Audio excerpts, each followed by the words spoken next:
pourquoi au niveau de l'opposition, vous avez décidé de ne pas déposer de candidature pour les prochaines législatives? Vous savez, je crois que le gouvernement respecte la population, respecte les partis politiques. La CENI a fait appel à candidature.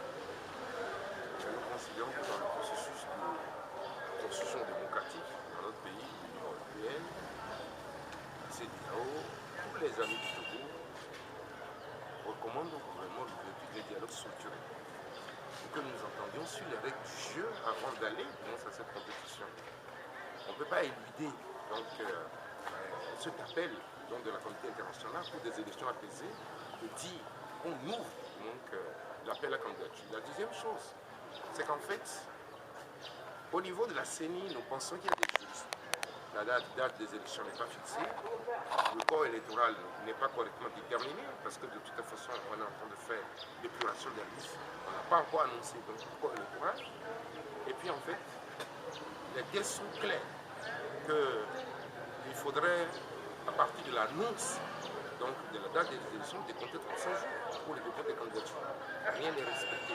Je pense que pour une fois que le forest des amis ne montre pas donc, au peuple togolais et à la communauté internationale que le tout, c'est d'aller à des élections avec des règles frauduleuses. Nous voulons la démocratie, nous voulons la paix. Nous ne voulons plus des élections privées, donc qui créent de toute façon des lendemains difficiles. C'est la raison pour laquelle nous avons saisi la communauté internationale. Nous lançons également donc un cri au peuple togolais pour qu'il exerce ses droits en demandant au pouvoir en place d'ouvrir rapidement un dialogue pour que nous puissions nous entendre sur les règles du jeu. Regardez donc pour les élections de 2007. L'opposition dans sa globalité est sortie majorité avec 1 200 000 voix. Le RPT a eu 900 000 voix. Mais aussi paradoxal que cela puisse paraître, au niveau de la tradition de ces voix, au niveau de l'hémicycle, le RPT avait 50 députés, il a encore, fait de manière, vous savez, et puis l'opposition contraire. Vous voulez dire que vous allez encore à cette élection. Nous allons sortir majoritaire et le RPT sera minoritaire, mais sera majoritaire dans l'Assemblée. C'est autant de questions que nous voulons débattre entre nous, Togolais. Comment faire pour que de tout temps le pays redémarre?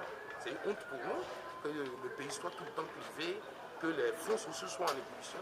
Voilà la raison pour laquelle nous avons dit, pour le moment, nous ne déposons pas de candidature. Cela ne veut pas dire que nous boycottons nos élections. Personne ne boycottera ces élections. Mais nous irons à ces élections, mais avec des règles de jeu claires pour que demain, si le RPT marque avec la main, il ne faudrait pas que de tout temps l'arbitre valide plus. Oui, maintenant le délai fixé pour le dépôt des candidatures est en train de passer. Non, le délai est illégal.